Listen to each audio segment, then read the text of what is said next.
It was 17.5 when I was selling them pies.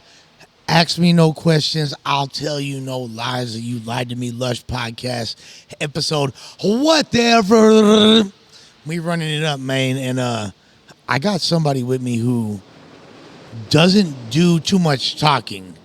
He's known to let the music talk for him. He's known to let the accolades speak for him, and he's known to let the art precede his presence. But I'm very juiced to be joined today by none other than MC Bob in the building. What's the word? What's the word? What's the word? Okay, so first of all, let's get the dumb questions out the way. MC Bob as a name.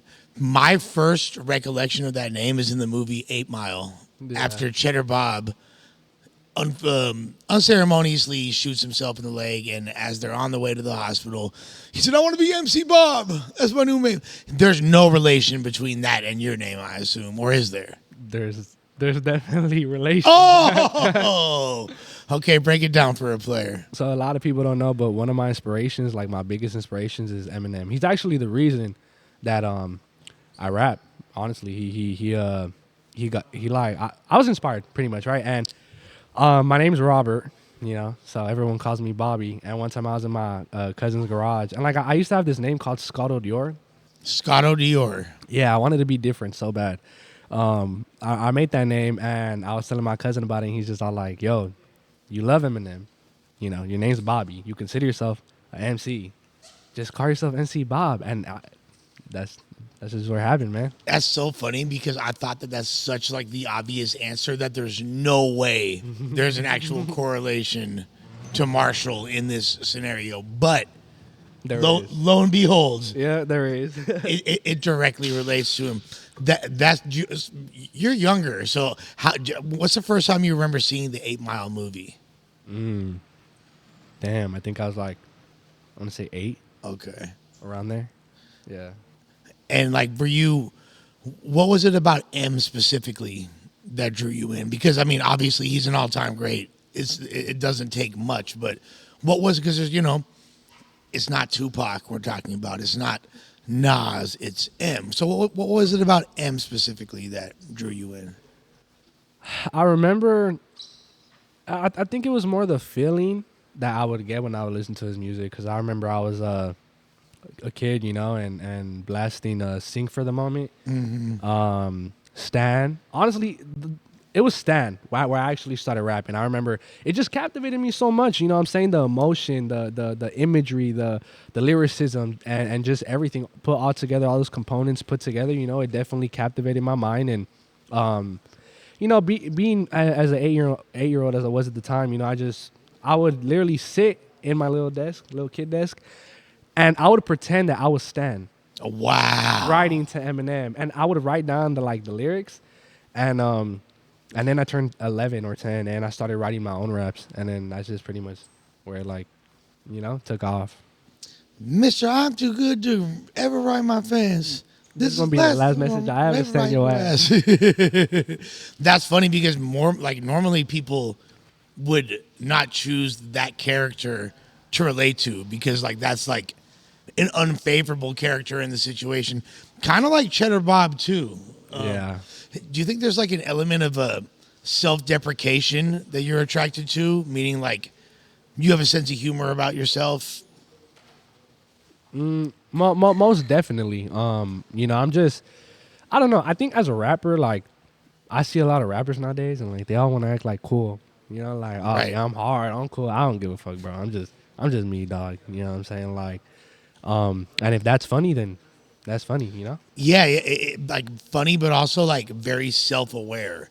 And Definitely. I think to be an artist or really anybody in the entertainment space, as a podcaster, I think that's the most important trait someone can have is being self-aware, aware of the energy they exude, the way that people are going to perceive them, but at the same time not really give a fuck. Exactly. Because if you give too much of a fuck, then it's people going to say you pandering or seeking approval. But I feel you're very authentic to who you are as a person. No, yeah, my name is, nickname my fans made for me is Mr. I Don't Give a Fuck. Because I just do so many things. I literally have a song called MC Backshots. Literally, it's called MC Backshots. I be my recent drop like my manager was like, what should you put for the cover? And like he's like, oh, you should have a photo shoot. Da-na-na-na. I just sent him a picture of a fucking duck. I was like, put this. He's like, are you sure? Are they gonna approve this? And I was like, I don't know, send it. We gonna see. We gonna see. And then, yeah, you gotta prove. I just be doing shit. I just be like living life. Not taking things too seriously. I mean, you take your craft seriously, Definitely. but as far as like, you don't take yourself too seriously, and I think that's a. Yeah, I just be like I said, just living life, and like I said, I just don't want to put like a image like, oh my god, I need to be an artist, I need to be cool, I need to be like, nah, bro, like I'm just myself, And What was the original name? What Dior did you want to be? Scotto Dior. I don't know. So Scotto, That sounds like a gay porn star, low key. oh man, I know. It's because at the time when I was like, in high school, I was like 16, 15. Yeah. So people ask me, like, I didn't know you could do music like this. And when I started coming up, I was doing G-Funk. So people automatically said, oh, I'm doing, like, you do G-Funk. And I was like, no, bro, like, over the years, I've had different role models within music. And I've learned from these role models and done different genres. At the time when I did Scotto Dior, my biggest role models were X, Juice WRLD, that whole wave. Makes sense. Guys. You was on the SoundCloud wave. Yeah. So I wanted to be different. And, like, Dior is like, I forgot what it means, but I know Scotto in Greek is like darkness. Okay. I think it was like King of Darkness or something like that. Okay. Like, I don't know. Yeah. That makes sense. That makes sense. Now, before we like move on from the Eminem thing, but since we're still talking about influences and all that, do you feel that Eminem's best music is behind him, or are you a fan of his more recent output as well? In all honesty, coming from an artist perspective, I think that Eminem is at a level where the average ear wouldn't understand, right? Me personally, my taste in terms of rhythm and flow, I definitely think that some of his biggest hits and greatest hits were, in the past. However, I think that he's at a level within his career where he already kind of did it all, So like what he's doing right now, like we're not gonna understand it. Well, you know what? That's an interesting perspective, and I think the fact that he's even still trying to make really artistically competent lyrical music at this point when he doesn't have to at all.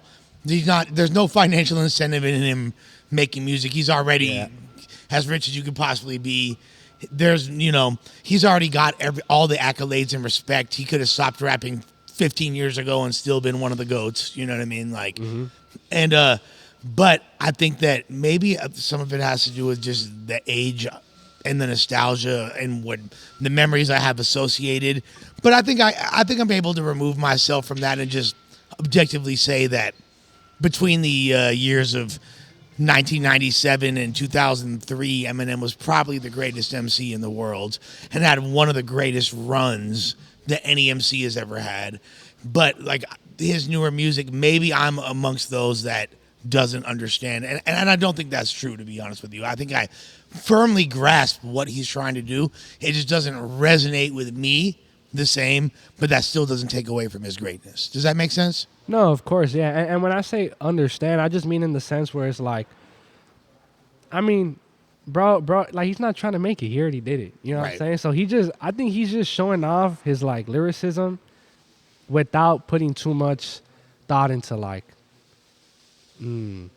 rhythm and flow, or even how it's gonna be perceived by the general masses. Like I don't think there's really too much like care, as long as the people that understand, like from a lyrical perspective, that he's still killing shit, which compared to most artists out there, especially people don't take this into account. The motherfucker's 50 years old, right? Yeah. Like he's got to be flirting with 50 at this point. Yeah. And the fact that he's still pause, by the way, I didn't mean flirting with 50, but but the fact that he's still rapping at a high level is, like there's not too many other fools like that of his age group that are still making shit that we slapping like that.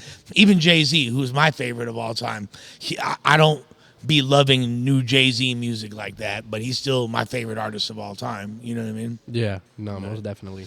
So you grew up, did you grow up where you stay at now? Like, are you from like San Bernardino, Riverside County area? No. Okay. Where are you from originally? I'm from Lynwood, California. Okay, so you're a city boy. You're from LA. Yeah. Okay. All right. Yeah, born and raised. All right. Shouts to Lynwood. And when did you move out the area? I want to say when I was like 17.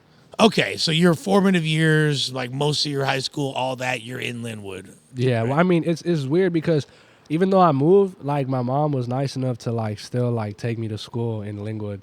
So Really? yeah, so I graduated from Lynwood High School. Oh wow, Yeah. that's quite the commute too, huh? Yeah, no, oh yeah, it was a pain in the ass. I remember had to wake up every day at like 4. Yeah. Leave the house by like 6. Traffic. Oh, but Yeah, we did it though. You know.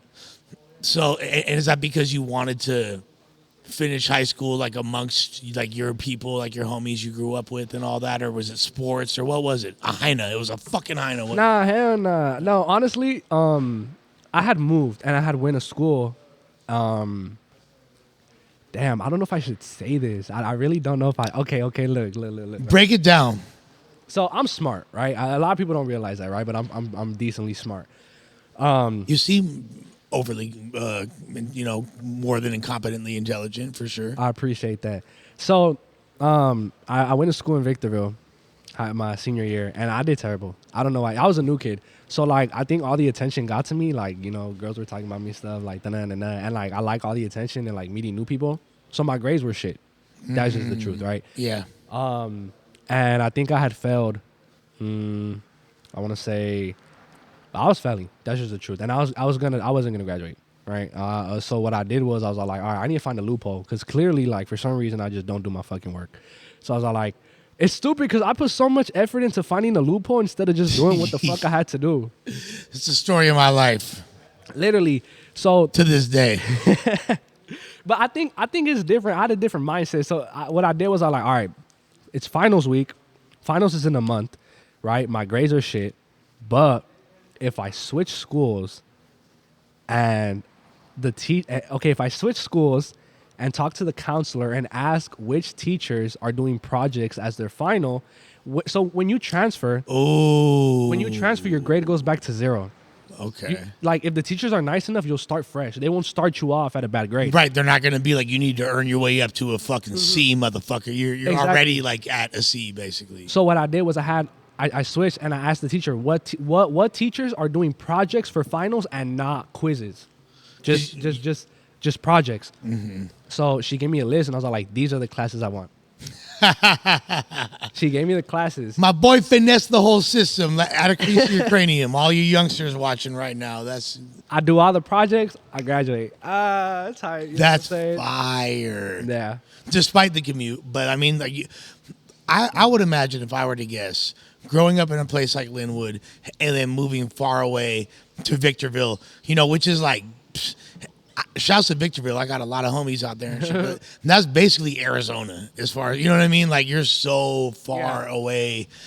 I would imagine that growing up in Lynwood, you probably a lot quicker, probably more up on the trends. Probably so when you went out there, you were like the cool kid in town all of a sudden, right? Like the new guy is cool. And I mean, I guess a lot of people put this stigma on Victorville, but it's actually grown a lot. It's a booming metropolis. No, not now. Like I kid you not, everyone that wants to be a homeowner is going to the high desert. No, that's true. You know what I'm saying? No, and I know a lot of people actually. That I mean, my girl's family amongst them, like people, like a lot of people that moved up there. Yeah, that are from L.A. or the SGV, et cetera, and they'll wind up 100,000. Like a lot of people are doing that, so it makes sense. But. So property values are going up. More things are being built. More innovative freeways and everything. A lot of work being done. So it's actually growing. So that whole it's desert stigma. Don't get me wrong. It's a lot of land to cover. So obviously there's still desert. And it's like the mountains too, low key. Yeah, but honestly, I love it. I ain't gonna lie. In the beginning, as a teenager, I hated it. But like now, especially because I'm doing music, LA is like my work. Right.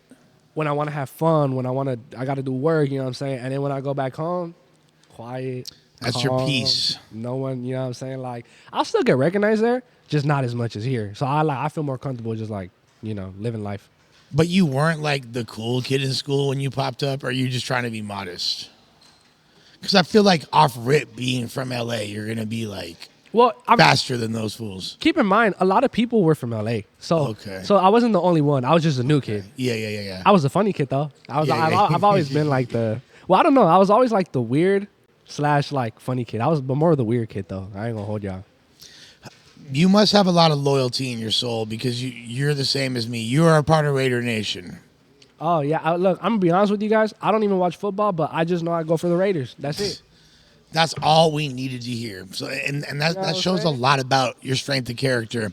Just like me, rooting for the team that has literally taken more L's than any franchise in all the sports, not just football, over the past 30 years, and we still going strong and repping for the squad. You know what I'm saying? Look, hey, to all the females, if you want a loyal man, get a man that goes for the Raiders. Our loyalty unmatched. You know what I'm saying?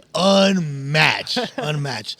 So, growing up in Lynwood, it's like a racially mixed area. You know, there's definitely a strong, Chicano, Latino community out there, but there's also like a good amount of black people there. There's a lot of people out there. You know what I mean? It's like a mix of all. What was your childhood like? It was good. Yeah, I ain't gonna lie. It was really nice. I love my childhood. I know my family used to own an apartment complex. Okay. And me and my mom stood there, me and my family, and yeah, it was cool. I had a good childhood. I ain't gonna lie. Playing with the kids outside all the time. I was broke though. I was poor, but right. It was cool. I could imagine that being like a difficult thing to do to own. Because first of all, let me ask you this: would you consider Lynwood to be the hood? I don't mean like your gang or like no. Yeah, you know what I mean? When yeah, definitely. I mean, I'm not gonna tell you it's the worst area ever either. You know what I'm saying? No, like, but it's active. Yeah, it definitely for sure. There's different gangs. There's neighborhood Lynwood Crips over there. There's different Tresses over there. There's a lot of. You're right near Compton. You know what I'm saying? Like, there's definitely. It definitely goes up in Lynwood. I could imagine like owning an apartment building in there would be like kind of a treacherous thing, especially back in the day. You know what I mean? Like, did you guys ever have to like evict people and shit like that?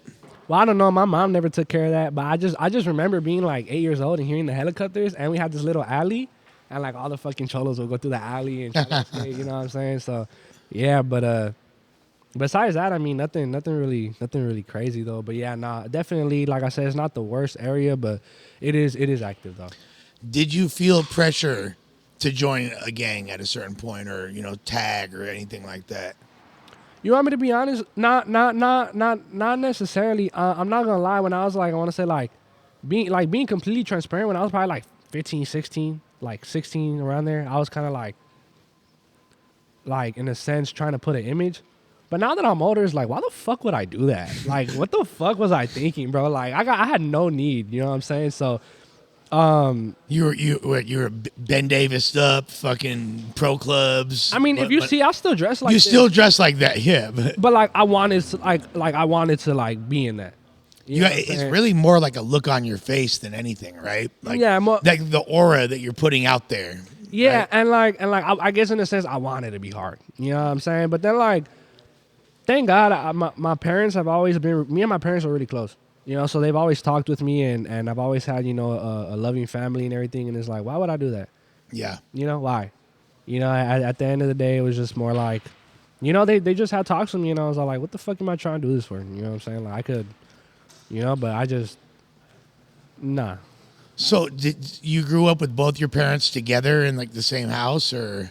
Yeah. That's honestly, so did I. And that's fucking rare, bro. It's a blessing. It's a huge. Do you understand like how much of the minority that puts us in? Like that both of our parents. Yeah. And it's crazy because I remember in elementary, it was like there's a few kids whose parents were split up or didn't have both their parents, but like the majority of the kids in my class, like their parents were together, and then year by year it'd be like less and less and less, and then like. By the time fools are in high school, if you have both your parents living in the same house, you're fucking a unicorn damn near, right? No, for sure. I mean, I think a lot of it has to do with the fact that parents try to like stay in the beginning stages of a kid's life, and then once they see that the kid's old enough to understand, they separate. I feel like people need to be very careful who they choose to have kids with. Honestly, I'm not sure. I mean, what everyone's beliefs are, but I know that in the eyes of Christ, a family is the foundation to just like a good life. You know what I'm saying? Because Facts. that's where problems creep in. That's where the devil creeps in when couples are separated. Kids, they're going. It's a lot. It's a lot. You know what I'm saying? And yeah, we are definitely the rare ones. Did you so it sounds like you grew up with like a strong moral compass like dictated by Christianity. Would you say that's accurate? The reason I started doing music was because of Eminem, but I actually started off like music with Christian rap. Okay. Yeah, I used to perform at church, and then I don't know, I just got older, and yeah, it just went downhill. Shouts to the homies A Ward and the Saga and Loso. You feel me? All the homies that are doing it big. The homies Street Hymns. All the fools doing it big in the world of Christian rap. Definitely like a huge. What's the other dude's name? My boy Rustlin. Yeah, he's hard to. That's like a whole different segment. So, and I'm assuming that came from your parents, just like kind of being active in the church community and things like that. No, I mean they took me to church, but honestly, I have a relationship with God even till this day. A lot of people don't know what I go through. I feel like everyone has demons. Other people's demons are drugs. Other people's demons are other things. For me, it's more in the sense of my morality and sense of direction. I feel like I see a lot of rappers, post quotes about God and a lot of stuff, but it's like if you really are involved and know, then you'll know that what we're doing is not right. And if that doesn't, bother you at the end of every night, then I don't know what to tell you. Yeah. No, straight the fuck up, dude. Straight up. Terrible moment for me to cuss, but no, it's no, cool. I just but you feel like that. But no, you get it. And I think a lot of people come to Christ when they're in the midst of a crisis, right? Mm-hmm. And like they call it a foxhole prayer. When your back's against the wall, there's no more moves to bust. You know what I mean?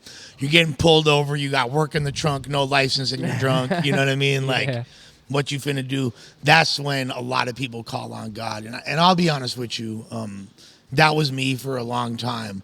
But when I actually tried to have a more conscientious, like a more direct relationship with God, and like put effort into that, my life got better. Straight up, dog. Straight up. Of course, man. Everyone needs God, and I feel like a lot of times as humans, we definitely tend to have that mindset. I need to do something. And sometimes, I kid you not, there'll be times where the human in me, I need to do something. I need to do something about this. I need to get to work. I need to.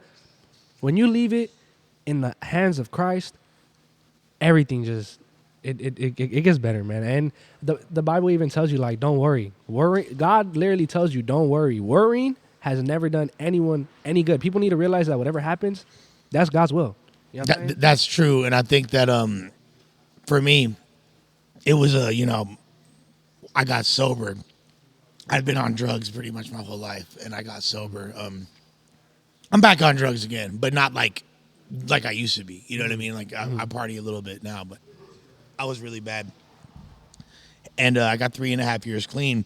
And through that process, there's like the 12 steps of sobriety and recovery. And one of them is, made a conscious decision to turn our will and our life over to God as we understood him. And to me, I didn't really understand what that meant until I actually went through the process of because it's fucking scary. Mm-hmm.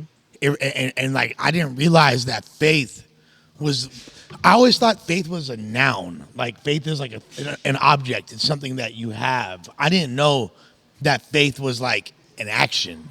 You feel me? Mm-hmm. That's why I say in the Bible, and I'm not trying to make this a Bible podcast, but just, yeah. we both feel in the spirit. But we're talking about it for a reason, man. Yeah, exactly. Someone needs to hear this, and it's us, and it's really just God talking through us. You feel exactly. Me? But like I say, faith without works is dead. Mm-hmm. And if you ain't putting in the work beyond that faith, and even just like the mere action of taking a conscious effort of faith, that right there that's huge. That's huge. Definitely. I agree. When did you realize that you were musically talented? Damn. Like me, or when everyone would tell me? I mean, both. Well, everyone knew I had something for music since I was a kid, honestly. Even before the whole Eminem stuff when I was 5, I would walk around with a PSP. First song I ever heard, like, well, not that I got hooked to. Right. Why You Bullshitting by Sugar Like Free. bullshit. Oh, Yeah, man. my little PSP, you know what I'm saying? Shout out Sugar Free, man. I actually caught that fool at the mall, at the Victorville mall one time. I ain't gonna lie. Ooh, But go. I wasn't big like that yet though. So I hit him Yeah, up. I was yeah. like, let's collab. He was like, all right, for sure. But we never got cracking. But Come on, P. Log in. Sugar Free. Log in with MC Bob. You doing numbers, baby. what's it called? Pretty much like I was 5. You know, everyone know I had a love for music. I did a freestyle, and then like at 7, 8, before I even wrote songs, I used to freestyle. So my family was all like, damn, like you got something.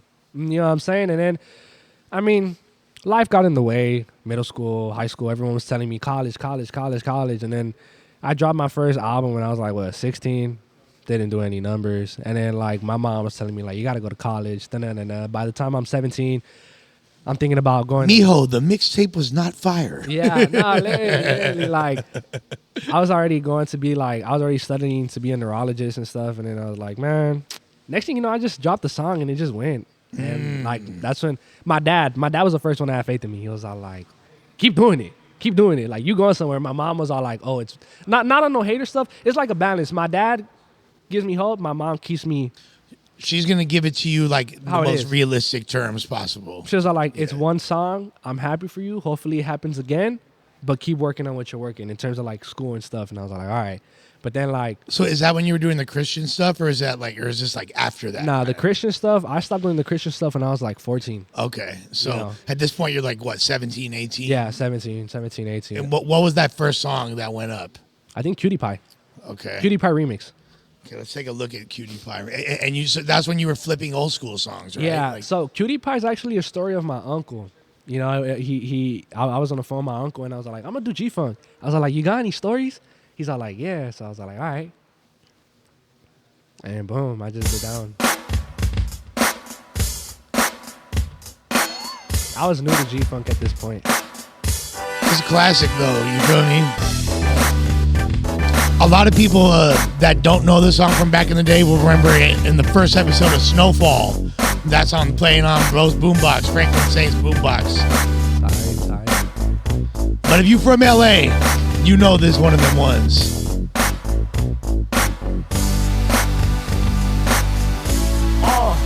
Come on, Bob. It's a Friday night and it's a party on a get lit. Putting on my chains on, bitch, I'm feeling reckless. Got my D's on with my new Cortezes. Rolling up a doobie, thinking about the next bitch. Had to hit a stop to go pick up some ladies. Got a 40 pack, I ain't having no babies. Got my shirt tucked in like the 80s. Now I'm running down to the function past 80. Yeah, like it's the 80s. Now I'm running down to the function past 80. Okay, so off rip, my boy has fucking, you could tell, you know what I'm saying? Like, you're not even 18 years old yet when you recorded that? No, You're like just around 18 type shit? so I turned 18 when around the time I dropped Pimp That Hoe. Like, Okay. so I was 17. Wait, how old are you now? Guess.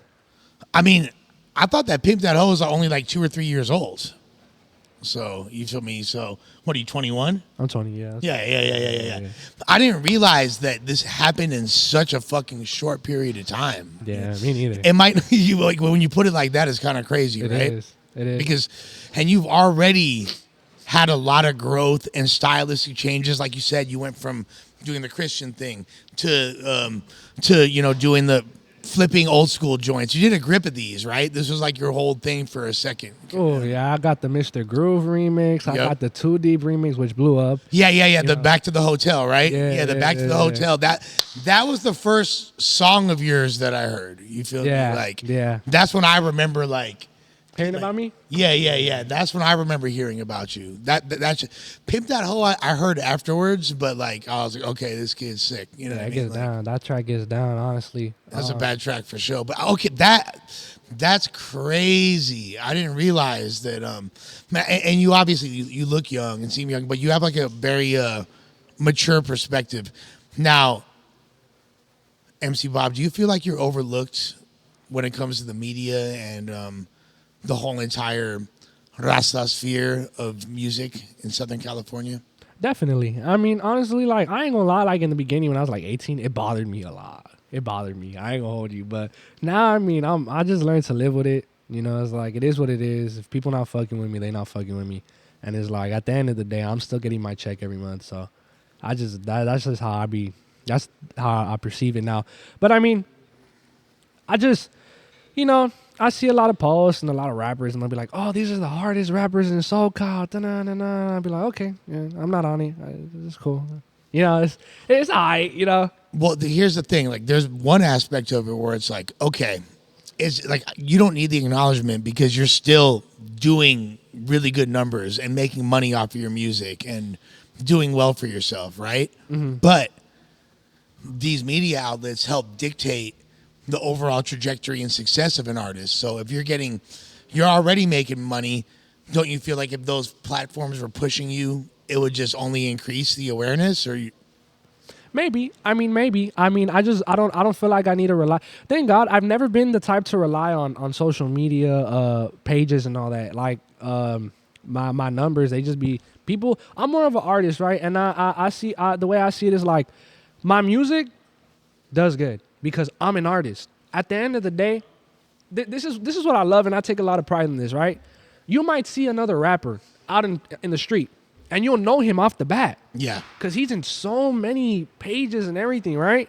Let me get a picture. Oh, it's Lefty. Oh, it's Rowdy. You know, and I could walk right by, and I'm not saying I don't get recognized because I do, and I could walk right by, and you won't know me, but play one of my songs, Yeah. and you've heard it, and most likely you can sing the lyrics. You know what I'm saying? I take a lot of pride in it, man. I'm an artist, and honestly, I'm to the point where like I still consider myself a rapper, but with the recent music I've been making, like I don't even know if I should call myself a rapper like that, bro. Like I think the term to describe me would just be an artist. That's what I mean. I was gonna get to that as well. But I do have a quick question before we get into that. Of course. So your name in here, the MC Bob, the O is whacked out. Was that like a banged out phase of your life right there? Or? Oh no, I actually did that because I was scared of copyright. So I was like, in case 8 Mile comes for me for any reason.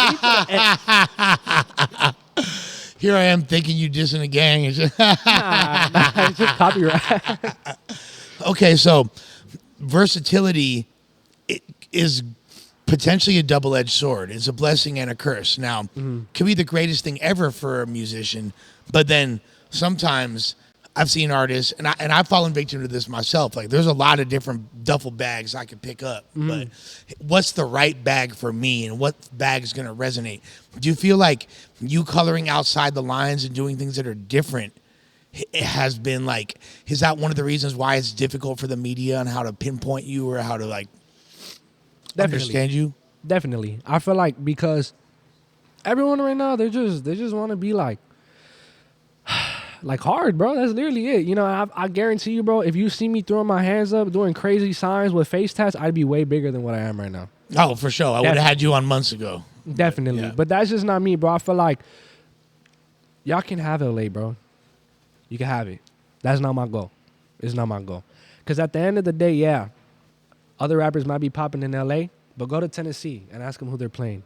Go to New York and ask them who they're playing. You know what I'm saying, bro?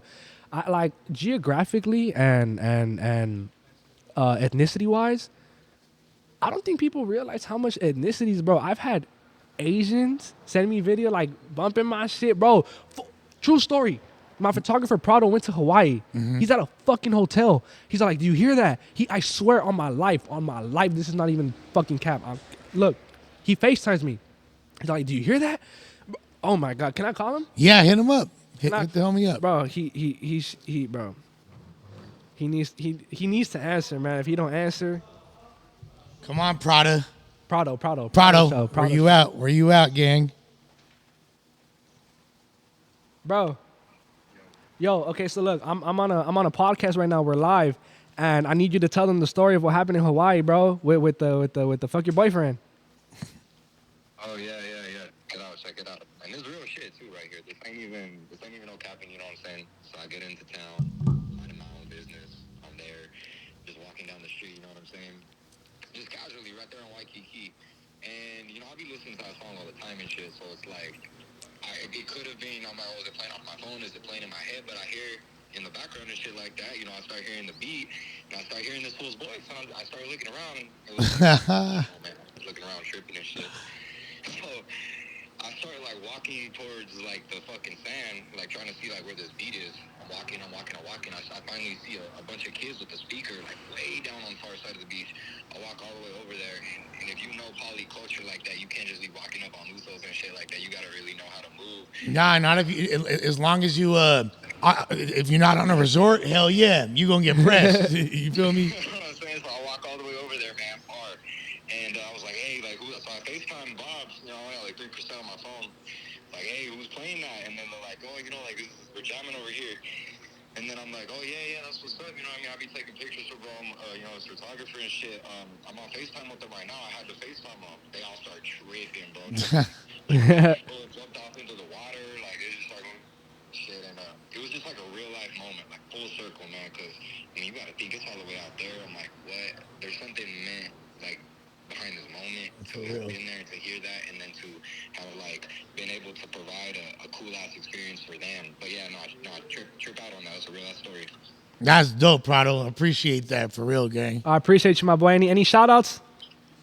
Yeah, man. Shout out to fucking just everybody who supports, everyone who's following the movement. MC Bob, Prado Show becoming different this year, baby. That's right. All right, gang. I appreciate you, my boy. Stay up, bro. I'll call you later. Later. All right, bye. We got receipts. We got verifications, verified accounts in this motherfucker, man. Yeah, it's just, what was the question? No, the question was, because originally we were talking about versatility and how it could be a double-edged sword. And what you were saying essentially is like, bro, like everyone in LA right now is kind of pushing the same line, and, you know, shouts to them, but you on some other shit, and you kind of looking things on a more... Yeah. Definitely, man. And here's the funny thing. When I was doing it, everybody was calling me soft. Right. You're soft. You're weird. You know, this shit sucks. But now what? Right. Now what? Right. And if you notice, as an artist, I peep shit, right? Other artists are trying to break away. Like, you're not slick. You're trying to do different shit now. But when I fucking did it, I got shit for it. But thank God, you know, my fans, shout out to my fan base, man. You guys are dope, man. Cause like the fact that you guys accepted it. And like, people can't say like, oh, MC Bob is just trying to do different music. Like, nah, I'm doing it because I drop it and it sticks. Right. It sticks. You're genuinely talented. But it's like, you know, when artists can start out on some grimier shit and then transition to a more like mass appeal. You can't go the other way. You know what I mean? Mm-hmm. You can't start out doing like, you know, all this soft shit and then trying to be banged out and creating a hood. Yeah, like, definitely. That's where people fuck up. You know what I'm saying? You know what I mean? So like all these other guys, they might see something working for you. Yeah, you're the trailblazer. But I also like, do you feel like at a certain point, the expectation of like, you know, Latino artists out here is like, you have to be banged out or else it's like not that. I feel like that's become a thing because back in the day, it wasn't like that. Why is that? Why is it like that right now? Why do you have to be from a hood? Why do you have to have a switch? Why you have to, you know, have pints on you? Like, why? Because that's what everyone's promoting. Like that's why I'll be talking to the kids sometimes and they'll be like, NC Bob, like everyone be asking, do you bang? No, I don't. And that's why I don't try to act hard because at the end of the day, I got a lot of kids looking up to me, man. And it's like, I want them to know, like, other rappers, I don't know what other rappers are telling them. I don't know what they're saying. But, you know what I'm saying? Right. They're not putting on a good example, bro. You know, and every time, maybe I always tell them, my music and me, keep it separated. Because if you talk to me on a personal level outside of my music, I'm going to tell you what it is. I'm going to tell you don't gangbang. I'm going to tell you go to school. I'm going to tell you, you know, if school's not for you, try to be an entrepreneur. You know what I'm saying? I'm going to tell you get closer to God. I'm going to tell you what it is. I'll have fans sometimes. They'll send me videos of them smoking, drinking. I don't think that shit's cool. And I'll get on their ass, bro. Right. For real. And it's like, I think that's the norm now because that's what everyone's like doing. Like, if you want to get up in the Mexican scene, like, and not just the Mexican scene, I think the LA scene, like, you got to be in some type of gang affiliation. And it's just like, of course, that's what the kids are looking up to, man. That's all they're seeing on the media, bro. That's why, like, I want kids to know that, like, you could just be yourself, bro. Like, you don't need to be hard because no disrespect to anyone, bro. It's all love. But at the end of the day, like, you're not gonna get very far at all. At all. And that's even on a life aspect as well, you know, either in jail or dead. That's just facts, man. There's only two places, jails, institutions, and death, period. So, you've never done drugs? You never did you ever smoke weed or drink, or that's just like not really your thing? Damn, I don't think I can answer this. Yeah, you don't have to. Yeah, I'd rather skip this Yeah, question. yeah. But no. Actually, let me say no. If this tries to be used in any court of law or any court, it's not admissible. This is all just what's it called? Satirical purposes. Exactly. This is Yeah. all for media purpose. Yeah. So no, okay. We're gonna move on from that. Now, do you feel like right now Chicano rappers, like obviously it's been the biggest wave. And when I say Chicano, like Chicano rap used to mean something different. It used to mean like Proper Dose, Mr. Capone, Kid Fry, you know what I mean? Like it was a very like sectioned off thing. Now like, Chicano rappers, essay rappers, whatever you want to use to qualify it, but just like foos that spit is like the has the most motion than y'all ever have. I feel like in the overall landscape of the rap game. Do you feel like you kind of don't fit into that world, or you still feel like you're kind of a part of it? Not anymore. I think in the beginning when I was dropping Pimp That Hoe, Too Deep, definitely. Not anymore. And if I'm being honest, I don't even think that scene claims me anymore. You know what I'm saying? So like I'm cool with it. I still got love and I'm always gonna have love for that scene, which is why like I still occasionally try to do G-Funk. Because I got love for y'all, bro. Like, without y'all, I don't think I would have been where I am. You know what I'm saying? So it's still all love, but no, I don't think that I'm yeah. What about like how much of your fan base is women? Because 67%. so 2 out of 3 MC Bob fans My fault. got that pussy. You feel me? Like, okay, that because I'll figure you'd have a predominantly female fan base. Like you're not really trying to target the same Edgars that a lot of these other rappers are. No, not really. I just make music. Well, honestly, first of all, I make music for myself. I ain't gonna lie to y'all. Like people don't know this. They always ask me on live, MC Bob, do you blast your own music? Yes. Yes, an unhealthy amount of times I'll be like, damn, this is hard. It's just me the whole time. You know what I'm saying? Like, I like what I'll do. And even outside of my own music, people don't realize like my music taste is very, very like versatile in terms of what I listen to. And what I like to do is I study the genre and then I execute it, right? I get inspiration, study, and then execute. I listen to, for example, I've always said it, one of my biggest collabs that I want to do is Lady Gaga. Oh, that's so hard. Katy Perry. I listen to Tyler, the Creator. I listen to Man I Trust, the Marias. I listen to it's all over the place, man. You're an eclectic guy. Yeah, and honestly, I keep forgetting what the question was. The question? No. I mean, no, you answered it perfectly. Like, it was about hyenas and how many girls like your music. But then you said that you don't really make music for women specifically or whoever. You're like, I just make music for me. Whatever I'm feeling, pretty much Whatever at the you're time. feeling. Yeah. And then, Yeah. But it just so happens like women Like it too. tend to gravitate towards Yeah, it. Like, pretty much. how much of that is your music and how much of that is you? What you mean? Like, do the girls just like you because they think you're cute, or do they like your music, or is it a little bit of both? I think it's a little bit of both, but I have seen instances where girls will follow me and like they want to know who the fuck I am. Right. And like they'll just like one time this girl was trying to like get me to link with her, right? And I told her like buy a ticket to my show, and she was like, boy, I don't even listen to you. And I was all like, oh. I was like, all right. Damn, she thought she was going straight for the sneaky link, and my boy was like, you feel me? Buy a ticket to the show. I need them stinky stinks. You feel me? Yeah, I think Cash out. I think it was for my Santana show. Yeah. Oh, okay. So yeah, pretty much. That's hilarious. Now, some media outlets still do hold you in high regard and cover you in the Rasta sphere, in the Chicano rap space. Notably, you were ranked really highly on that food community list of the top 50. I mean, in my opinion, you had a really good place. I don't know what you think, but you were ranked, I think, 24.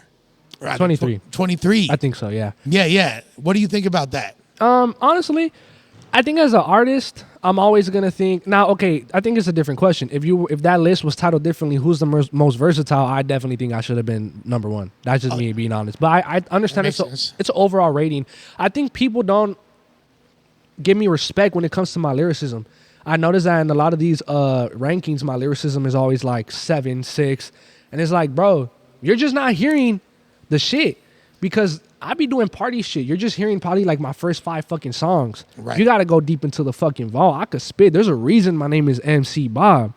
It's not, you know what I'm saying? Like, it's obviously because of 8 Mile, but it's MC. No, yeah. You're not Bob the rapper. You're MC Bob. There's a difference. Exactly. Yeah. You know what I'm saying? And overall, I mean, I'm not mad at my position. I think I could have been a little higher, but I do give respect to everyone on that list, and I do know that there were some who were under me that deserved to be above me, but there was also a lot of people above me that deserved to be under me. It goes both ways. And I think, you want me to be honest, I think it's all about relationships and who's friends with who. I ain't gonna hold y'all. I thought that list was compromised. I thought for sure people are paying for spots, and it just something seemed fishy. But I mean, I get it. I understand it. I don't like I said, I don't be getting mad anymore because I understand. It's like, look, let's say you and me are really cool, right? Mm-hmm. We're always posted together. We're always really tight. And then you do a list. Of course, you're gonna be top 10. Exactly. You know what I mean? Yeah. Exactly. Yeah. So I don't even be taking it personal. Nah, fuck the homie. He number 47. Exactly. Yeah, you know, yeah. like, so I don't even be taking it personal no more, bro. Like, it is what it is. Nah, but it's funny because, like I said, like I knew who you were, and I'd met you before. I met you at Senor Sushi briefly. You feel Yeah, me? yeah. Like, I knew you were familiar. Yeah. I met you at Senor. You feel me? At Raiders Senor anniversary. Yeah. And you were cool as fuck. You feel me? And like I've been wanting to log in with you, but then I didn't realize like the full gravity of your movement, and I wasn't aware. And so I got to walk it back and apologize because when I was like, how is MC Bob ranked ahead of X-Fo? And, you know, I'll stand on the fact that X-Fo, one of the top rappers in LA, he was ranked lower than he should have been. You feel me? Like on that list. But you should have been ranked higher too. You feel me? And my initial thought was, how is Bob ranked so high? And that's not based on skill set. I just didn't realize how impactful you were. You know what I'm saying? Yeah, and that's why I don't get mad anymore, man. Because like back then I used to take everything personal, but then like now, and my manager helped me realize it too. Like, it's not the fact that like people are trying to diss me, although some people do be trying to diss me. I ain't gonna lie. That's a different yeah. story. Yeah, but a lot of people just don't know who I am. You know, and I can't be mad at it because like I said earlier, my notoriety isn't the best. I'm not an influencer. I'm not a face, right? A lot of people can't put the face to the music. Right. Check my Spotify. Check Yeah, my no, Apple you, Music. look, like let's take a look at your YouTube channel right now, like just in case people want to, you know, how many monthly listeners are you on Spotify? Spotify, I'm not big on YouTube. I ain't gonna lie. That's another notoriety thing. But No, but you actually have a pretty good fucking YouTube channel, bro. Like, I mean, like, but you have some videos with some M's. You know what I mean? oh yeah, for sure. You got like this one 310K from a year ago, 9 months ago 265K, 170K 2 years. So actually, the Pimp That Hoe, I Yeah. dropped it on 2 accounts. I dropped it on Vivo. you have over 1 million on the other one. on Vivo, yeah. Yeah, you have Yeah. 1 million on Pimp That. So that's really damn near like 1 million a quarter, damn near. Yeah. You're like a soft 1.2, you feel me, Mm-hmm. on that. So you do like, you say this isn't your main platform, but you're actually pretty successful on YouTube. Spotify, well, how many monthly listeners you at? Right now, I think like 435, 436. You have almost 500,000 on Spotify. And here's the thing. I take a lot of You're pride in fucking this. fools over, dog. And here's the thing, right? This is what I be saying a lot, right? So like, everyone wants to tell me, oh, it's fuck your boyfriend. It's fuck your boyfriend, dog. I dropped that shit like a year ago, bro. Like, you got to do something different. And for a year straight, I haven't gone below the 400,000 threshold. No playlist. None of that. No, you're for sure added to playlists. Organic. Yeah. Maybe you didn't pay for it. Yeah, You feel me? But it's all organic. You know what I'm saying? I take a lot of pride in that. Obviously, you know, I there was a period where I didn't drop. So I went from like, well, I want to say like 470 to like 430. But it fluctuates, but never below the 400,000. You know what I'm saying? what's the highest height you hit on Spotify so far? I think it was like 525,000. That's fucking dope, bro. Yeah, I'm honestly, I'd rather be the artist that stays consistent and grows like that than be the artist that goes up and then, you know I mean, I'll tell you what, bro. There's people that have been rapping 20 years longer than you that don't even fucking hit 1,000 monthly listeners. You know what I mean? Yeah. Like, my highest monthly listeners ever was 120K. Now, to be fair, there are songs that I don't have primary artist status on that are, got 20 million. Yeah. But my spot is, so at your age, having a soft $500,000, bro, is very impressive, dog. And a lot of these other rappers that we're talking about, and we don't got to say names because there's not that many people in LA that even have more than you. No, and another thing as well that I say is, like, I don't know if you guys notice, like, I don't even be collabing with people. I do notice. Like everyone tells me, why don't you collab with them? And it's like, bro, you think I haven't tried, bro? Like coming up, you think when I was coming up, I didn't hit these fools up? Like, they're like, I don't know what to say, bro. You know what I'm saying? So it's like, honestly, I will say I'm proud of myself for the numbers that I've curated, and thank you to my fans, man, for fucking with me the way y'all do. But just so you guys know, when you guys tell me, MC, why don't you collab with this person? Why don't you collab with that person? I don't know what to tell you, bro. Like, yeah, I mean, you'll see a lot of artists, maybe with not a lot, but you'll see a handful of artists with similar numbers to mine, maybe even more. But look at the collabs they have. Right. Like, I mean, like, and look, you see his jersey hanging right there. My nephew, Lefty Gunplay, was already putting up stupid numbers, but that Kendrick collab, it put him over 1 million. You feel me, monthly listeners? Because yeah, when you're on a record of that magnitude, it's gonna for sure pad all your stats, and that's not a bad thing. You know, with a Kendrick verse, you know, that's crazy. You know what I'm saying? Like, you need to hit 1 million monthly, man. Like, you feel me? You know what I'm saying? You feel me? So, okay, do you feel like at a certain point, because there are other artists that aren't banged out to the degree that, the lefties and the, rowdies and Too Crazy and, like a lot of these fools are. But then, like, there's the OGZs, there's the MC Bobs, there's Cam DeGuapo, you know what I'm saying? There's guys that are, I feel like all of y'all that just make fun music and I know you go way outside of that. You have some fucking heartbreaking, sad songs, you feel me? Like, but I feel like there's a big future that's you're casting a way wider net by having the versatility that you have. Look, it's gonna sound crazy, and I've said this before, but I mean, I've said a lot of crazy stuff. I said stuff in the past that I was gonna do that people didn't think I was gonna do that I already did. You know, so I'm gonna just go out and say, to a certain extent, man, I want to make history. I'm not gonna lie, I want to make history, and maybe not in the numbers aspect, but in the sense of, I want my music to be generational. You know, I want my music that anyone can like. You know, like, it doesn't matter what genre you're in.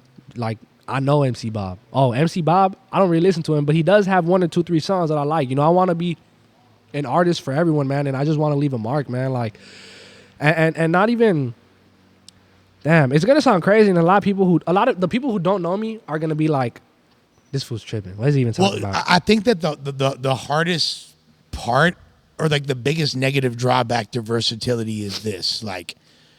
And I've had this discussion multiple times with the homie Almighty Suspect. And he's always like, if you go to the Almighty Suspect Spotify, you're going for a specific mood. You feel me? And you're going to get that on every single song. You know what I mean? Like, there might be variations, not like all the songs sound exactly the same, but you're going there for a vibe, and that's the vibe you're going to get. Once the shit starts changing, you go to the Lush One Spotify, this song might be super boom bappy, this song's going to be trappy, this song's more G-funk, da-da-da-da. And then he's on some old different auto-tune shit over here. People are going to switch it after the second or third song because it's like they came for a vibe, and once the vibe switch, they're like, I'm about this bitch. Do you feel like that could be a negative thing? Maybe, but there's also a lot of positives. For example, let's say there's one person who just wants to hear some hard shit. You got maybe 3 hard tracks. They'll listen to those 3 hard tracks. Boom, it's done. Now there's someone who's feeling sad. They come to your profile. You got 3 sad songs. Boom, you get 3 more plays. You know what? Someone's in the mood for rock.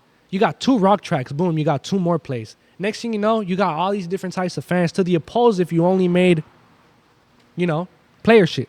Right. That person, you wouldn't have got the additional 7 plays. you would have just got the first 3, and that would have been it. That's true. So that's the there's the negative and the positive aspects of it. Now, Most definitely. which kind of hurt you, bro, so bad that you made these songs? It seemed like you're longing for this girl. Like, what happened, Damn. bro? What song? What happened? Well, I mean, the "Fuck Your Boyfriend" song for sure. You know what I'm saying? Oh, fuck your boyfriend? Okay, fuck your boyfriend. So I told the story before. I had this little like situationship, and she had a boyfriend, right? But I think she was in an argument with him or she broke up with him. Oh no, she was still with him. And we kicked it, right? And Toxic ass Heina, huh? nah, she cool, you know what I'm saying? You know? But she cool to this day. And yeah, we just kicked it, you know what I'm saying? And then like I ain't gonna lie, I fucked with her. And like I guess she just loved her boyfriend. I ain't gonna lie. She didn't leave that fool. And I was all like, you know what? I went home mad as fuck. Fuck your boyfriend. He a bitch. Yeah, pretty much. That was it. Here comes December. So, like I said, I'm an artist, right? And I feel like when it comes to being an artist, it takes a lot of skill to put imagery and emotion behind a track, right? And for example, this track, Here Comes December, right? I wasn't even sad when I made that song. But I'm an artist. So it's a skill you develop over time. But you're like tapping into the emotions that you have, like your emotional intelligence. You convince yourself that you're sad. Right. You know? I actually did want to run that because we keep talking about your versatility and growth. And we heard your first track. Let's hear your most recent track. You feel me a little? Because this is such a different vibe and it's so dope. Yeah. I feel like this track is generational. I feel like this is going to be played every Christmas.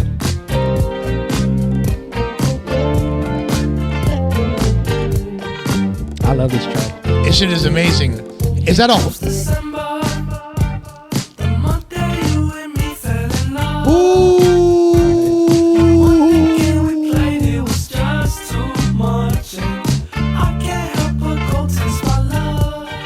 Were you scared to start singing, or like what gave you the confidence to jump off the porch with that? When You Call.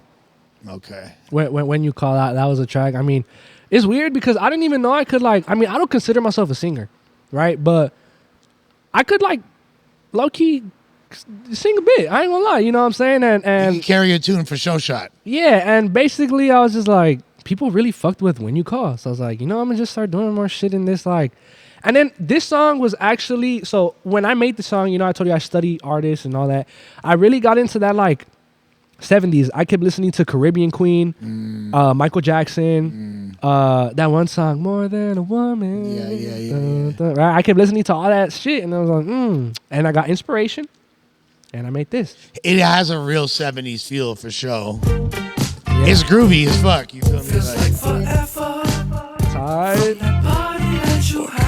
There's a little. This was inspired by Michael Jackson. Go to the. Yeah, maybe. Right before? No, more after. Maybe right there. It's gonna come up. You'll hear it. It was Michael Jackson inspired. Obviously, I didn't do it as good as that, you know, but it was inspired. Yo, the gigs are crazy. I just be doing stupid shit. That's the best. All right, here, look.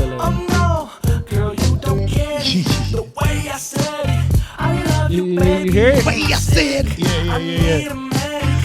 Pretty much, yeah. That is dope as fuck. Okay, have you ever heard of a dude named Damn Funk before? I haven't. There's a producer named Damn Funk, or he's an artist too, and he makes funk music. And I think you collabing with artists like that, and just which isn't even it's basically you working with producers that are because it seems like you already are going in that direction so beautifully and effortlessly. I want to see you continue to push that line. I do want to play more of the song, but I don't want to get demonetized. So no, of course.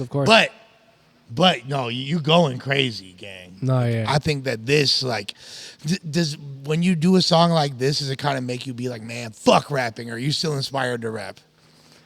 I have seasons. A lot of people don't know this. Here Comes December is the only song I dropped, right? That's like this. But I was I said, I had seasons. So I got 4 more in the chamber that are like this. You need to share them hoes. You know what I'm saying? Have you ever heard Y2K music? Nah, fool. Play Get It On. Hold Hold up, again.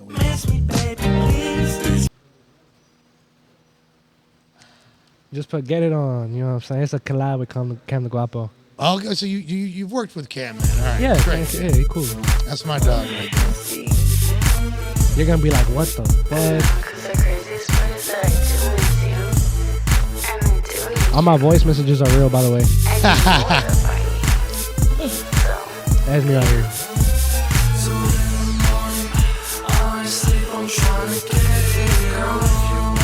I ain't gonna lie, you like this remind me of like Justin Timberlake type shit. Yeah. You feel me? Like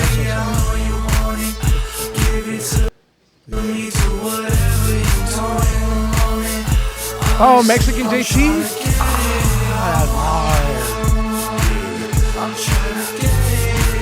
Yeah, I feel like this is like for the white bitches, you know what I'm saying? Oh, the for college, sure. the college white bitches. for sure, this would be perfectly at place in between a Black Eyed Peas and Justin Timberlake song. Thank you. You have the vision. This dog has the vision. you No, know what I I'm love saying? me, bro. There's a reason why. You know what I'm saying? Yeah. No, I see you. I hope you feel seen because No, yeah, definitely. I know exactly what you're doing, and that's why it's funny because I didn't even know you and Cam had locked in, but it makes perfect sense. Yeah, I think I'm on his album, Ass Up, Face Down. Okay. You know what I'm saying? We also got another one. We got one in the vault.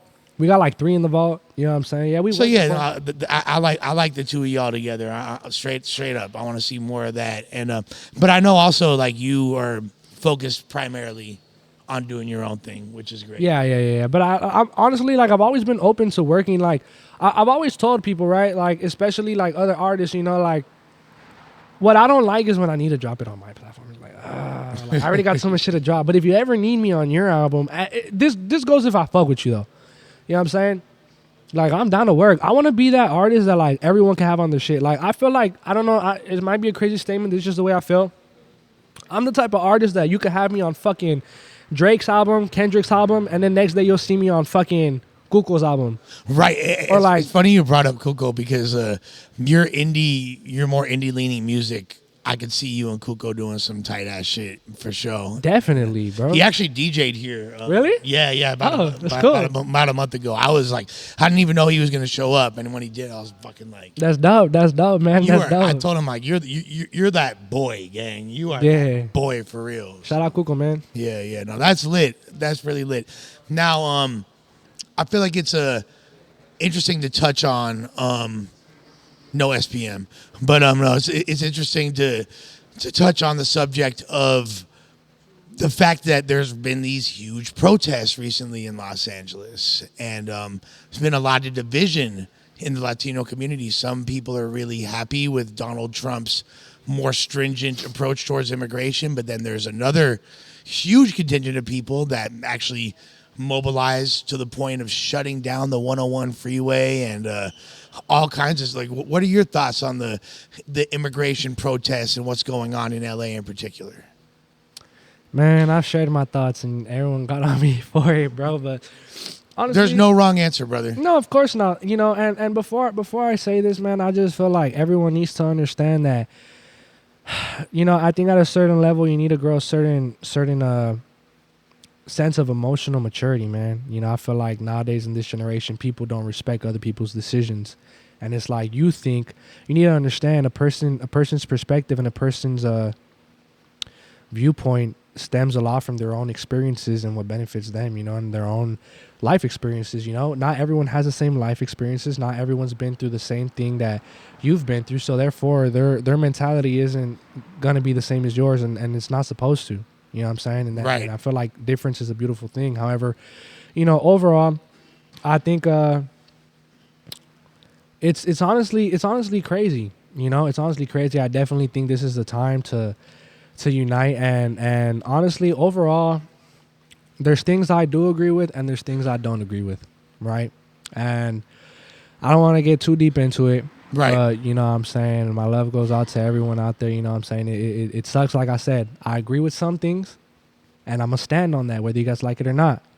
But there's a very thin line and I don't agree with a lot of other things. You know well, I mean, like, I think straight up, nobody believes that we should just have open borders and anybody's just allowed to come and set up shop and there not be any process to make sure. I don't think anybody believes that. You know what I mean? Like, I Yeah. think that there's definitely a lot of flaws in the system, and I think families need to be kept together, and that's You my know- personal opinion. You feel me? Honestly, the way I see it is like you said, I don't think borders should just be open. You know what I'm saying? And that goes for every nationality, not just not. Well, no, this has specifically- nothing to do with exactly specifically Mexico or anything like that. exactly. I Yeah. think it just. In fact, I'm the least worried about. There's countries that are way rather not have over here compared to them. You feel me?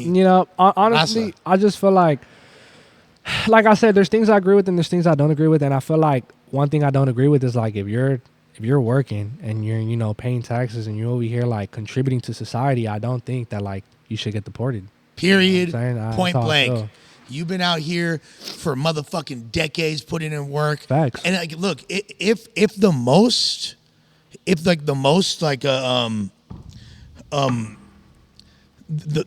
I'm trying to think of the right word, like the most stringent and the most aggressive strategies that Trump has in place come to fruition, there's a chance that, and I don't believe this will happen, but according to what initiatives he's trying to push through, there'd be a chance that even birthright citizenship would be not honored. So even like if people's parents came here, you know what I'm saying? Yeah, like see, like That's fucked up. I ain't gonna hold you. That is fucked up, dog. Yeah. That's why I said it's a very thin line, man. Like, there's a lot of things I agree with. There's a lot of things I don't, and that's one of the things that I don't agree with. You know what I'm saying? And I'm with you on that. And because like, look, at the end of the day, I'm the grandchildren of immigrants. Like this whole entire nation, unless you're indigenous to this land, we're all immigrants. You feel me? Like, and Facts. so I think that what I do respect is people's right to speak up,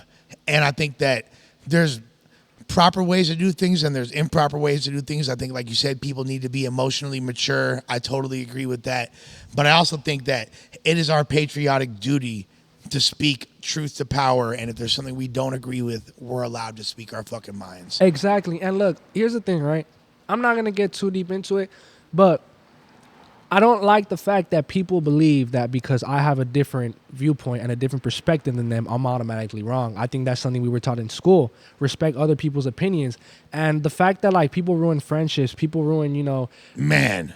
everything over certain things is like, are you that, mentally immature and emotionally immature that you can't respect another person? Another person's decision affects you that much. And it's like, bro, at the end of the day, to a certain extent, it's like,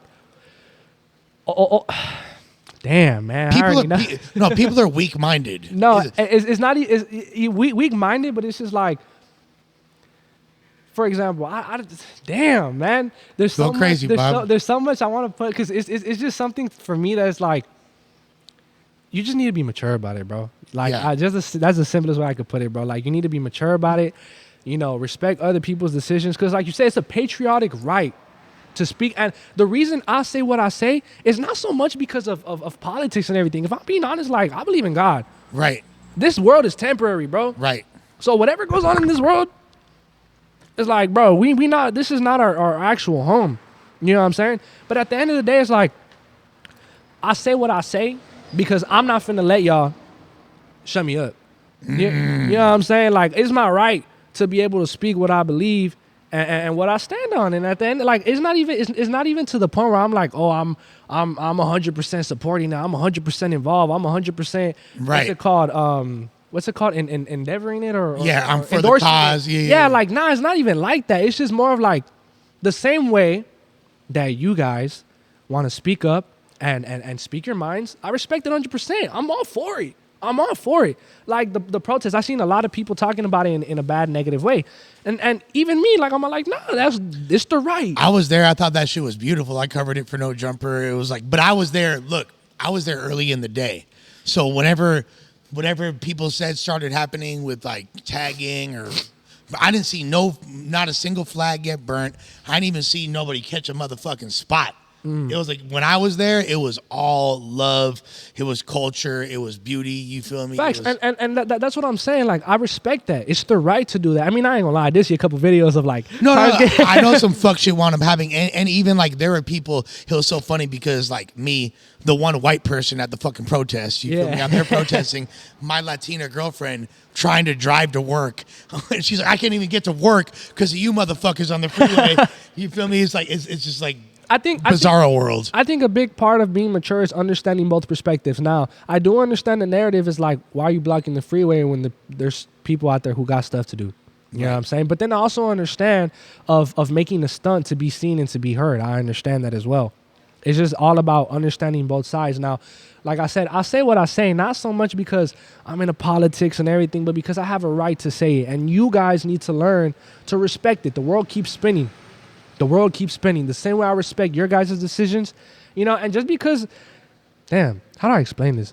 Overall, just everyone needs to respect other people's decisions and not take everything so, you know, like. Well, yeah, and this is something that I feel like there's a higher level of sensitivity now than there ever has been when it Yeah. comes to things like this. For and, sure, for sure. And even though you're younger, I'm sure you've seen it change, and because you're in a generation that grew up on social media. Yeah. By the time you were 4 years old, MySpace was like already going out of style, and Facebook was starting to crack up, and then Twitter, and then you know what I'm saying? Like, Yeah. you grew up in this, and I know you're not a big social media guy at all. You know what I mean? Yeah.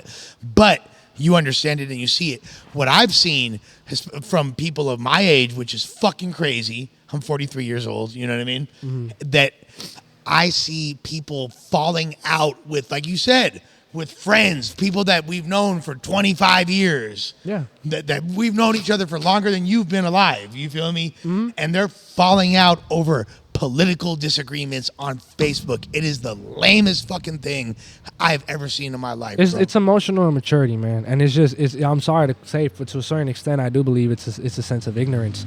That's just me being completely honest, because it's like, I respect you enough to respect your decision. It's cool, okay, that's your decision. Since I'm mature, I respect it. Now, you asked for my decision and for my viewpoints and my perspective. I expect you to respect it the same way I respected yours, but the notion that I'm wrong because my perspective isn't the same as yours is just, it's kind of, you know, and a lot of people will come at you for it, and it's just honestly, like I said, it's immature, man. No, that shit is lame as fuck. And like, so I've seen that. And then also, like back in the day, if, you know, let's say like, I remember when Barack Obama became president, and I was like a big fan of Obama. I was like, oh, this dude is fire. He's a great president. When he did something I didn't like, I would still talk shit. I'd be like, hey, this needs to be changed. I feel like nowadays, if you look, even like fuck politics, look at Kendrick and Drake. Yeah. You feel me? Look at Kendrick and Drake. If I say something like, oh, you know, this song is fire, but, you know, it would have been nice if Kendrick acknowledged Draco the Ruler because he clearly was using elements of his style in this. Then people are going to be like, oh, he's hating on Kendrick. He's a Drake stan. Da, da, da, da. Like a motherfucker can't have an objective opinion. Like I was a fan of Kendrick Lamar's before most of these people ever even knew he existed. I was slapping K-Dot in 2009. I'm a Drake fan. Yeah, exactly. I'm a Drake fan too. But you could be a Drake fan and a Kendrick fan. You don't, Exactly. you know, like, the You people don't don't need to pick understand. sides.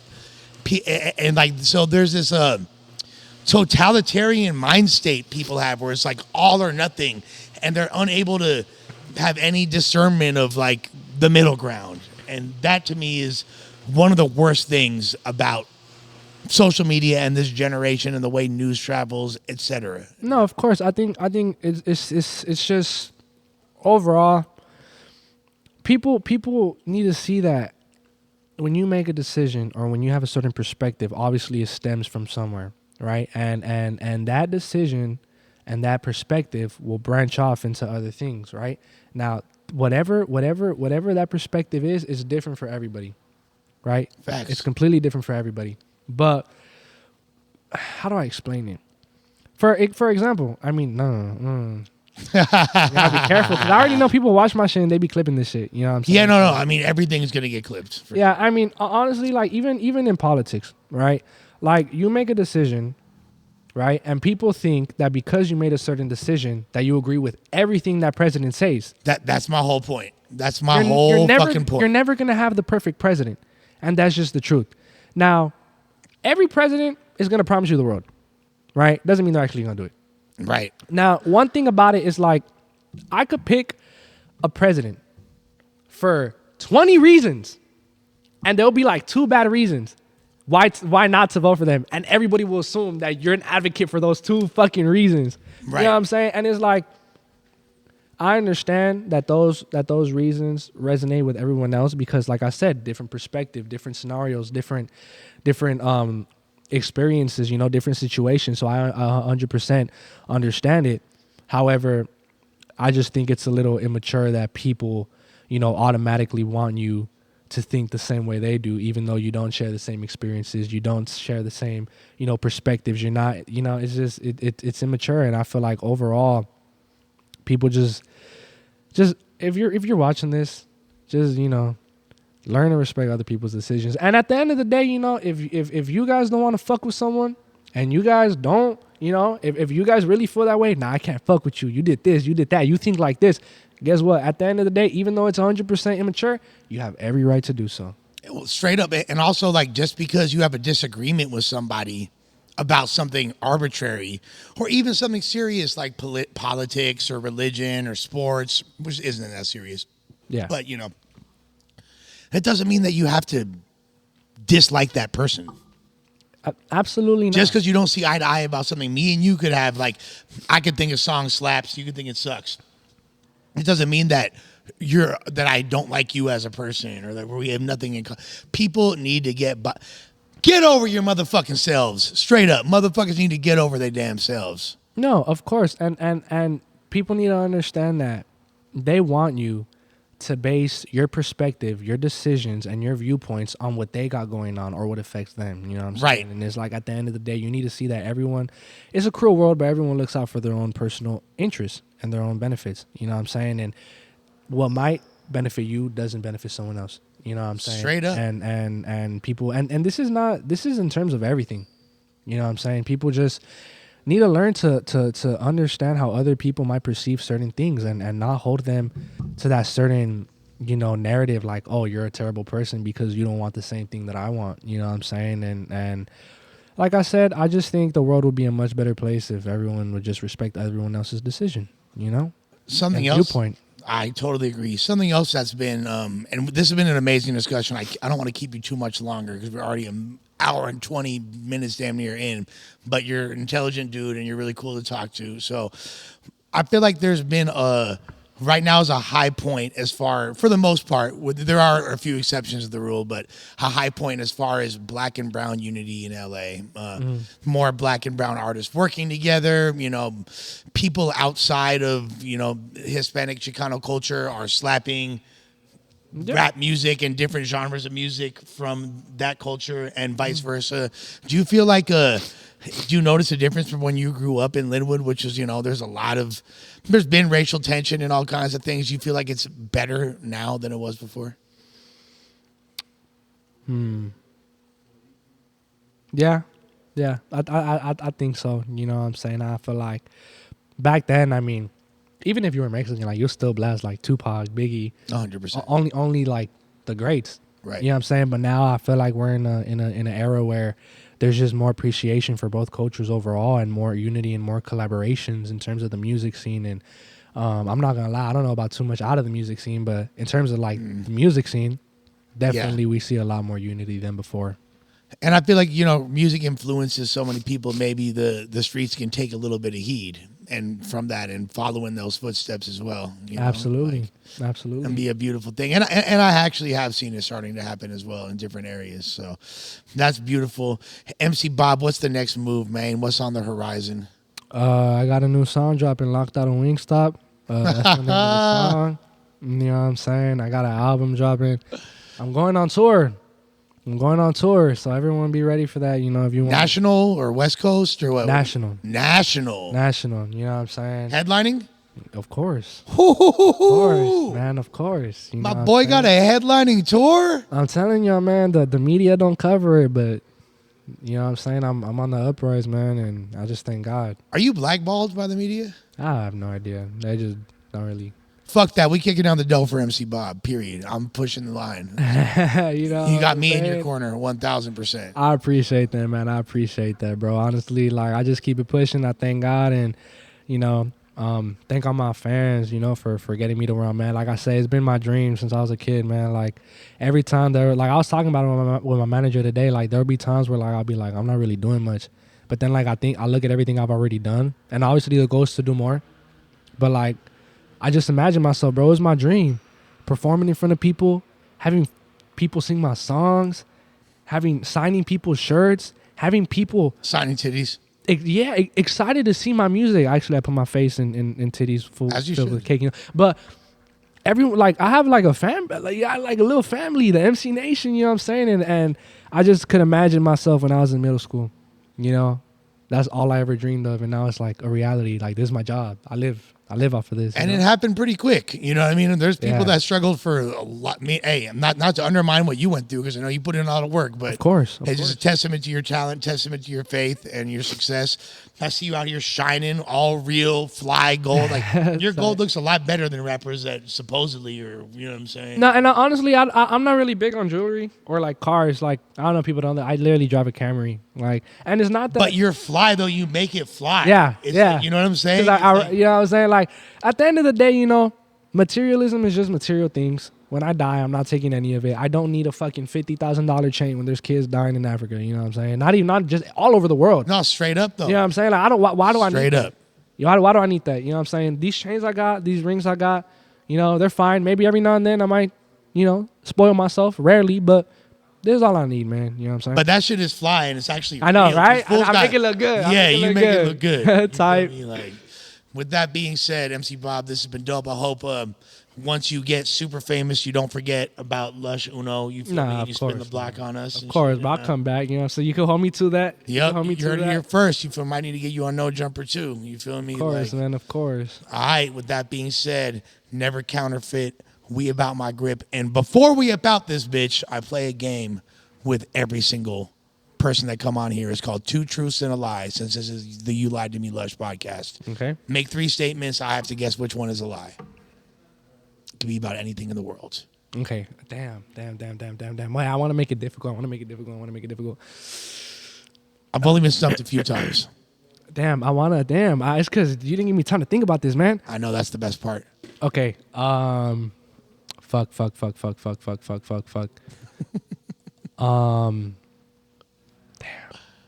I almost died Okay. at the age of 1. All right. I almost choked on a cookie at the age of 3. Okay. Thugging since an early age. And I almost caused a catastrophic event at my job when I was 17. I'm going to say that you didn't almost choke on a cookie when you were 3. I fucked up. Those were all true. Those are all true. Okay, now because of that, could I hear about the catastrophic event that you caused at your job when you were 17? So no, not 17, 18, my bad. 18, all right. So a lot of people don't know this. Outside of rap, I'm a welder. Right? Nice. I weld. Union? Yeah. No, not union. Okay. Just a shop, a structural welding. That's right. Right. Dope. I don't do it anymore because I'm doing rap. But before the welding, well, you need to know how to drive a forklift to lift up the beams and shit. So I was driving a forklift, and I had some metals. I think like 4x4s, like 2x2s, like the little. Yeah. You know what I'm saying? Yeah. Steel metals. I had them in a bundle. I was lifting it up to place it on top of the truck, the trailer. You know, I was loading it. It already had the wood set up. So it already had like maybe like 2 bundles, and then like the wood, I had to put it on top. But there was an electricity cord. And I didn't realize everyone saw me. I lift up. I'm going with the 2 forks. And when I'm bringing it down, it got stuck. I'm like, why the fuck is it stuck? Next thing you know, everyone's telling me, watch out. Bro, I almost broke the fucking... No. Yes, bro. Yeah, you know what I'm saying? But yeah. This is why people like me can never have a job like that, because I'll do that and somebody will get like irrevocably damaged. Like, you know what I mean? Like, I'll Yeah, this is something catastrophic. chop old man Willie's arm off or something. Yeah, it's terrifying. Yeah. MC Bob, Lush Uno, this has been another installment. You know what I'm saying? We turning up. Much love. Please turn up my boy's music. He is not just next, but he is right now. Lush Uno, You Lie to Me Lush podcast. We gone. Peace.